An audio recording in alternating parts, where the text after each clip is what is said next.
નમસ્કાર વિદ્યાર્થી મિત્રો, જય સ્વામિનારાયણ। આપણે હિન્દીમાં પાઠ 3 ક્યાં નિરાશ હોવા જાય એ પાઠ વિશે અભ્યાસ કરીએ છીએ। એમ કે શું નિરાશ થવું જોઈએ।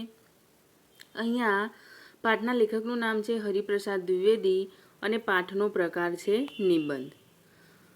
અહીંયા લેખક આપણને અત્યારના જમાનામાં જે સમાચાર પત્રમાં જે ચોરી, ભ્રષ્ટાચાર જે વ્યાપી રહ્યું છે અને જે મોટા મોટા માણસો જે પોતાનું કામ કરવાની જગ્યાએ એ પોતાના સત્તાને કારણે જે ભોગવી રહ્યા છે એની વાત કરે છે કે માણસને સારું પદ મળે તો એ માણસ મટી જાય છે અને એ વધારે ને વધારે એ દોષી એને ગણવામાં આવે છે। અહીંયા એ પણ કહેવામાં આવે છે કે મનુષ્યની ઈમાનદારી, એમ કે જ્યારે મનુષ્ય કંઈ કામ કરતો હોતો નથી ત્યારે એને કોઈ ઓળખતું હોતું નથી, પણ જ્યારે એ કંઈ કામ કરે છે ત્યારે બધા લોકો એનામાંથી દોષ શોધી કાઢે છે। અને અહીંયા એવું પણ કહ્યું છે કે આપણે કોઈને બાંધી રાખવું જોઈએ નહીં। બાંધી રાખવાનો પ્રયત્ન અહીંયા કર્યો છે, પણ જેમ ભૂખ અને જરૂરિયાતને બાંધી શકાતી નથી એમ કે બીમારી માટે દવા, એ કોઈ દિવસ બીમાર વ્યક્તિ માટે દવા ના લાવીએ એવું કોઈ દિવસ બનતું નથી। અને જે લોકો ગુમરાહ એટલે કે જે રસ્તો ભૂલી ગયા છે એ લોકોને આપણે રસ્તા પર લાવવા જોઈએ, એ આપણી ફરજો છે, એ આપણે ભૂલવું જોઈએ નહીં। હવે પાઠમાં આગળ શું કહેવા માંગે છે જોઈએ। हुआ यह है कि इस देश के कोटि कोटि दरिद्रजनों की हीन अवस्था को दूर करने के लिए ऐसे अनेक कायदे कानून बनाए गए हैं जो कृषि उद्योग, वाणिज्य, शिक्षा और स्वास्थ्य की स्थिति को अधिक उन्नत और सुचारू बनाने के लक्ष्य से प्रेरित है। एम के એવું થયું છે કે દેશમાં એમ કે દરિદ્રજનો એટલે કે જે દુઃખીજનો છે, જે હીન છે એટલે કે દુઃખી છે, ગરીબ છે, એવી અવસ્થાઓને દૂર કરવા માટે આપણે અનેક કાયદા કાનૂન બનાવવામાં આવ્યા છે, જે કૃષિ ઉદ્યોગ છે, વાણિજ્ય છે, શિક્ષા છે અને સ્વાસ્થ્ય વગેરે સ્થિતિને અધિક એટલે કે વધારે ઉન્નત એટલે કે જાગૃત અને સારું बनावी सके અને એ લક્ષ્યને प्राप्त કરી શકે। परंतु जिन लोगों को इन कार्यों में लगना है उनका मन हर समय पवित्र नहीं होता। परंतु જે લોકો આ કાર્યમાં લાગવું જોઈએ એ લોકોનું મન દરેક સમયે પવિત્ર હોતું નથી। प्रायः वे ही लक्ष्य को भूल जाते और अपनी ही सुख सुविधा की ओर ज़्यादा ध्यान देने लगते हैं। એમ કે થાય છે એવું કે એ જ લોકો બધું ભૂલી જાય છે અને પોતાની સુખ સુવિધા ઉપર વધારે ધ્યાન રાખવા લાગે છે। વ્યક્તિ ચિત્ત સબ સમય આદર્શો દ્વારા ચલિત નહીં હોતા। એમ કે વ્યક્તિનું મન દરેક સમયે આદર્શોથી વિચલિત નથી હોતું। जितने बड़े पैमाने पर इन क्षेत्रों में मनुष्य की उन्नति के विधान बनाए गए उतनी ही मात्रा में लोभ मोह जैसे विकार भी विस्तृत होते गए। एम के જેટલી બધી માત્રામાં મનુષ્યની ઉન્નતિ માટે એમ કે જે નિયમો બનાવ્યા છે એટલી જ માત્રામાં લોભ મોહ જેવા વિકારો એટલે જેવા દોષો એનામાં વિસ્તૃત એટલે કે વિકાર પામવા લાગ્યા। लक्ष्य की बात भूल गई, જે એમનું લક્ષ્ય હતું એ વાત ભૂલાઈ ગઈ। आदर्शों को मजाक का विषय बनाया गया और संयम को दकियानुसी मान लिया गया। એમ કે આદર્શોને મજાકનો વિષય બનાવવામાં આવ્યો અને સંયમને ઘટિયા એ માનવા લાગ્યા। परिणाम जो होना था वह हो रहा है। परिणाम એમ કે જે બનવું જોઈએ એ થઈ રહ્યું છે। यह कुछ थोड़े से लोगों के बढ़ते हुए लोभ का नतीजा है। એમ કે કોનું કારણ છે કે અમુક લોકોનો જે લોભ છે એ વધી રહ્યું છે અને એનું જ આ કારણ છે।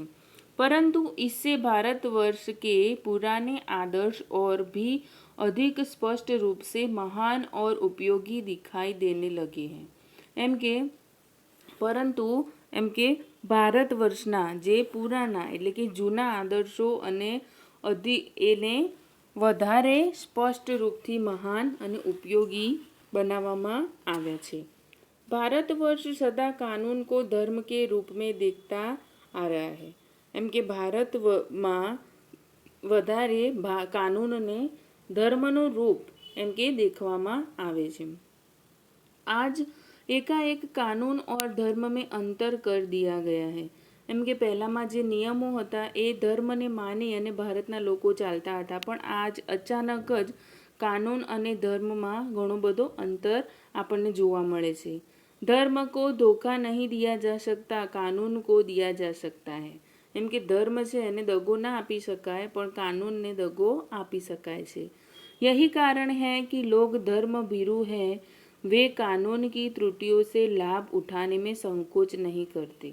એમ કે આ જ કારણ છે કે ધર્મભીરુ જે ધર્મથી ડરે છે એ લોકો કાનૂનની જે નિયમો છે એનો લાભ ઉઠાવવામાં સંકોચ એ અનુભવતા નથી। इस बात के पर्याप्त प्रमाण खोजे जा सकते हैं कि समाज के ऊपरी वर्ग में चाहे जो भी होता रहा हो, भीतर भीतर भारतवर्ष अब भी वह अनुभव करता है कि धर्म कानून से बड़ी चीज़ है। એમ કે આ વાતથી એક પર્યાપ્ત પ્રમાણ શોધવામાં આવી રહ્યું છે અને સમાજના ઉપર એટલે કે ઉપરી વર્ગ એટલે કે જે ઉપરી જે પૈસાવાળા વ્યક્તિ છે એ એમ કે ગમે તે થઈ રહ્યું હોય પણ અંદર અંદર ભારતવર્ષ એટલે કે ભારતમાં આપણે બહારથી ભલે ગમે તે થઈ રહ્યું હોય પણ અંદર ભારત પણ આ અનુભવ કરી રહ્યો છે કે ધર્મ કાનૂનથી વધારે મોટું છે। अब भी सेवा, ईमानदारी, सच्चाई और आध्यात्मिकता के मूल्य बने हुए हैं। એમ કે અત્યારે પણ સેવા, ઈમાનદારી, સચ્ચાઈ અને આધ્યાત્મિકતાના મૂલ્યો એ ટકી રહ્યા છે। वे दब अवश्य गए हैं लेकिन नष्ट नहीं हुए। એમ કે એ દબાઈ એમ કે ચોક્કસ ગયા છે પણ એ નષ્ટ નથી થયા। आज भी वह मनुष्य से प्रेम करता है, महिलाओं का सम्मान करता है, झूठ और चोरी को गलत समझता है, दूसरे को पीड़ा पहुंचाने को पाप समझता है। એમ આજે પણ ભારતના લોકો એમ કે પ્રેમ કરે છે, મહિલાઓ એટલે કે સ્ત્રીઓને સન્માન આપે છે, જૂઠું અને ચોરી એ કરવી એ ખોટું સમજે છે અને દૂસરે એમ કે બીજા લોકોને દુઃખ પહોંચાડવું એ પાપ માને છે। हर आदमी अपने व्यक्तिगत जीवन में इस बात का अनुभव करता है। એમ કે દરેક આદમી પોતાના વ્યક્તિગત જીવનમાં આ વાતનો અનુભવ કરે છે। समाचार पत्रों में जो भ्रष्टाचार के प्रति इतना आक्रोश है वह यही साबित करता है कि हम ऐसी चीज़ों को गलत समझते हैं और समाज से उन तत्वों की प्रतिष्ठा कम करना चाहते हैं जो गलत तरीके से धन या मान संग्रह करते हैं। એમ કે સમાચાર પત્રમાં જે ભ્રષ્ટાચાર પ્રતિ જે આક્રોશ બતાવે છે, ભ્રષ્ટાચારના વિરોધમાં જે ક્રોધ બતાવે છે એ સાબિત કરવા માંગે છે કે આપણે એવી વસ્તુઓને એમ કે ખોટું સમજીએ છીએ અને સમાજના એવા તત્વોને પ્રતિષ્ઠા ઓછી કરવા માંગે છે જે ગલત એટલે કે ખોટી રીતે ધન અને માન સંગ્રહ કરે છે। दोषों का पर्दाफाश करना बुरी बात है। એમ કે દોષો જે દુર્ગુણો છે એને ગણાવવું એ ખોટી બાબત નથી। बुराई यह मालूम होती है कि किसी के आचरण के गलत पक्ष को उद्घटित करते समय उसमें रस लिया जाता है और दोषोद्घाटन को एकमात्र कर्तव्य मान लिया जाता है। એમ કે બુરાઈ એટલે કે ખોટી વાત એમ કે કોકના દોષ કાઢવા એ આપણને એ વાતની જાણ કરાવે છે કે કોઈને આચરણમાં ગલત એટલે કે ખોટા પક્ષનું એ ઉદ્ઘટિત એટલે કે ખોટા પક્ષને એ માને છે એ સમયમાં એ રસ લે છે અને એમ કે દોષોદ્ઘાટન એટલે કે એના જે દુર્ગુણો છે એ એકમાત્ર કર્તવ્ય એને બનાવી લીધું છે। बुराई में रस लेना बुरी बात है, एम के जे खोटी बात છે એનામાં રસ લેવો એ ખોટી વાત છે। अच्छाई को उतना ही रस लेकर उजागर न करना और भी बुरी बात है, एम कि जे सच्चाई છે अच्छाई છે એનામાં રસ લઈ અને એને ઉન્નત ન કરવો એ તો એનાથી પણ વધારે ખોટી વાત છે। सैकड़ों घटनाएं ऐसी घटती है जिन्हें उजागर करने से लोकचित्त में अच्छाई के प्रति अच्छी भावना जगती है, एम के घणी बधी घटनाओं एवी बने छे કે જેના દ્વારા આપણને એવું પ્રાપ્ત થાય છે કે લોકોના ચિત્ત એટલે કે મનમાં अच्छाईना પ્રત્યે એમ કે अच्छी भावना એટલે કે सारी भावना जागी छे।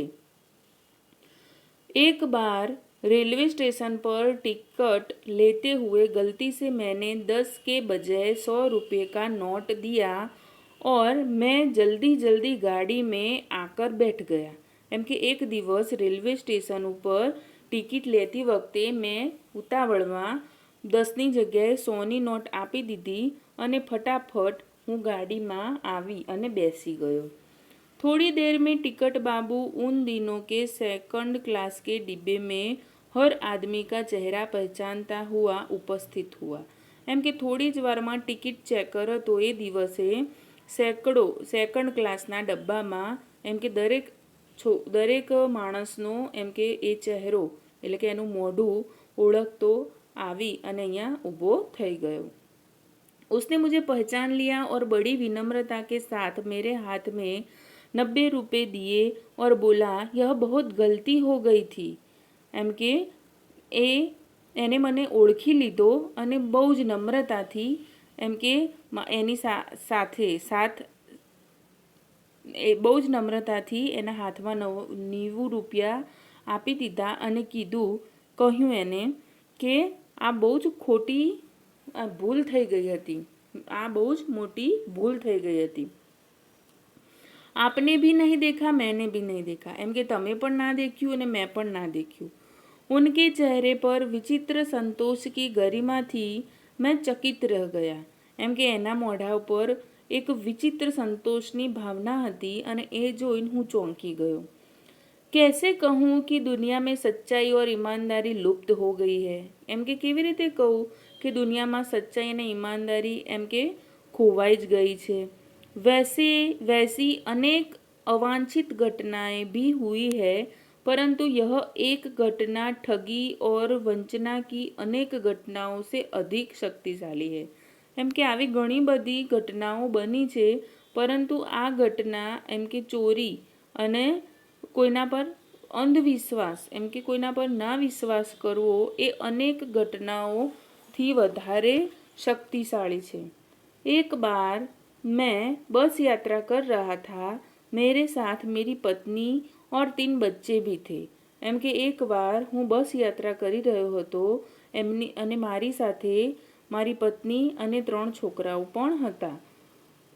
बस में कुछ खराबी थी, रुक रुक कर चलती थी, બસમાં કંઈક ખરાબી હતી અને રોકાઈ રોકાઈને ચાલતી હતી। ગંતવ્ય से कोई 5 मील पहले ही एक निर्जन सुनसान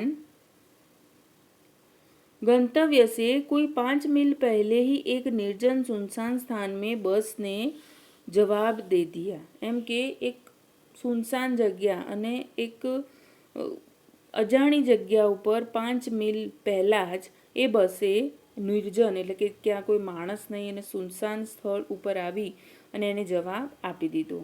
रात के कोई 10 बजे होंगे, रातना કંઈક 10 વાગ્યા હશે।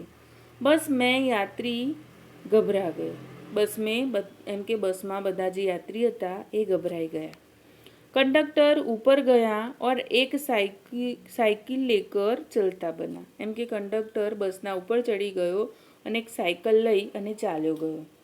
लोगों को संदेह हो गया कि हमें धोखा दिया जा रहा है, एम के लोगों ने शंका थवा लागी कि आ कंडक्टर जतो रहे कि आपने दगो देवामां आवे छे। विद्यार्थी मित्रों, आगळनो पाठ आपणे आगळना लेक्चरमां भणीशुं। अस्तु, जय स्वामीनारायण। मने आशा छे कि तमने सारी रीते समजातुं हशे।